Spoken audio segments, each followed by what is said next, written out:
சென்னை அடுத்த தாம்பரம் ரயில் நிலையத்தில் 4 கோடி ரூபாய் பறிமுதல் செய்யப்பட்ட விவகாரத்தில் நெல்லை பாஜக வேட்பாளர் நயினா நாகேந்திரனுக்கு மீண்டும் சம்மன் அனுப்ப தாம்பரம் போலீசார் திட்டமிட்டுள்ளதாக தகவல் வெளியாகியிருக்கிறது. இதுகுறித்த விவரங்களை செய்தியாளர் ராகவேந்தர் வழங்க கேட்கலாம். வணக்கம் ராகவேந்தர், இது குறித்தான விவரங்கள் என்ன?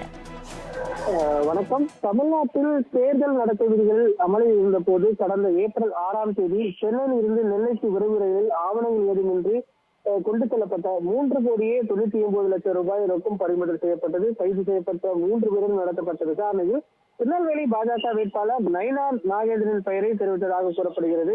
இதையடுத்து இந்த விவகாரத்தில் வழக்கு பதிவு செய்யப்பட்டது. குற்றச்சாட்டு தொடர்புடைய நயினா நாகேந்திரனுக்கு விசாரணைக்கு ஆஜராகுமாறு கடந்த 14ஆம் தேதி தாம்பரம் போலீசார் சம்மன் அனுப்பினர். அதற்கு அவர் தரப்பு வழக்கறிஞர் ஆஜராகி தேர்தல் பணிகளை காரணம் காட்டி 10 நாட்கள் அவகாசம் கோரினார்.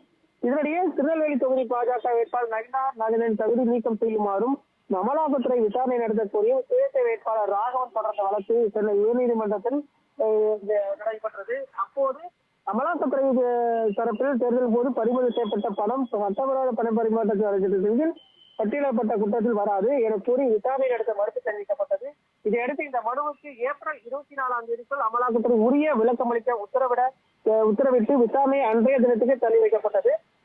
இந்த நிலையில் நயினா நாகேந்திரனுக்கு முதல் சம்மன் அனுப்பி 10 நாட்கள் ஆகும் நிலையில் 2வது முறையாக சம்மன் அனுப்ப தாம்பரம் போலீசார் முடிவு செய்திருக்கின்றனர்.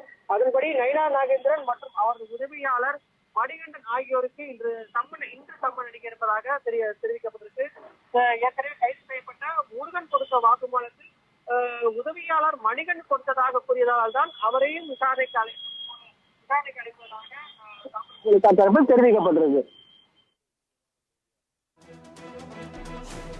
விவரங்களுக்கு நன்றி ராகவேந்தர்.